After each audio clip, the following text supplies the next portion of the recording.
తెలంగాణ ప్రజల ప్రయోజనాల కోసం నిరంతరం పనిచేసింది కేసీఆర్ ప్రభుత్వం. కానీ ఈరోజు నీళ్లు నిధులు నియామకాలు అనే ట్యాగ్ లైన్ ఎక్కడో పోయింది. ఇవాళ ఏం జరుగుతుంది రాష్ట్రంలో అంటే నిందలు, దందాలు, చందాలు.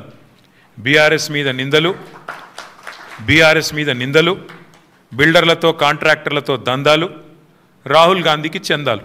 ఇది ఇవాళ ఈ కాంగ్రెస్ ప్రభుత్వం చేస్తున్న పని. సిగ్గు లేకుండా ఇవాళ నిస్సిగ్గుగా రాష్ట్ర ముఖ్యమంత్రి కానీ అదేవిధంగా భారతీయ జనతా పార్టీ కానీ నీళ్ల విషయంలో చేస్తున్న దుష్ప్రచారాన్ని తిప్పికొట్టడానికే ఈరోజు హరీష్ రావు గారు మీ అందరికీ వివరంగా సమాచారం ఇస్తారు. అందులో ముఖ్యంగా మిత్రులు నేను గమనించాలని కోరుతున్నది ఒకటే.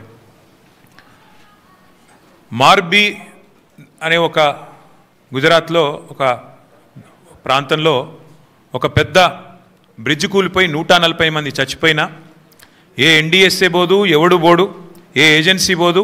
140 మంది చావులకు ఫలానా వాడు బాధ్యుడు అని ఒక బాధ్యతాయుతమైన ఏ ఏజెన్సీ మాట్లాడదు, కేంద్ర ప్రభుత్వం మాట్లాడదు, గుజరాత్ ప్రభుత్వం మాట్లాడదు. బీహార్లో 4 రోజులకు ఒకసారి ఒక్కొక్క బ్రిడ్జ్ కూలుతున్నా అడిగే నాతుడు లేడు. అదే తెలంగాణలో ఇక్కడ కాంగ్రెస్ ప్రభుత్వం ఉన్నప్పటికీ సుంకిశాల రిటైనింగ్ వాల్ కూలిపోయి 100 కోట్లు నష్టమైన ఎన్డీఎస్ఏ రాదు, ఎవడు రాడు. అట్లాగే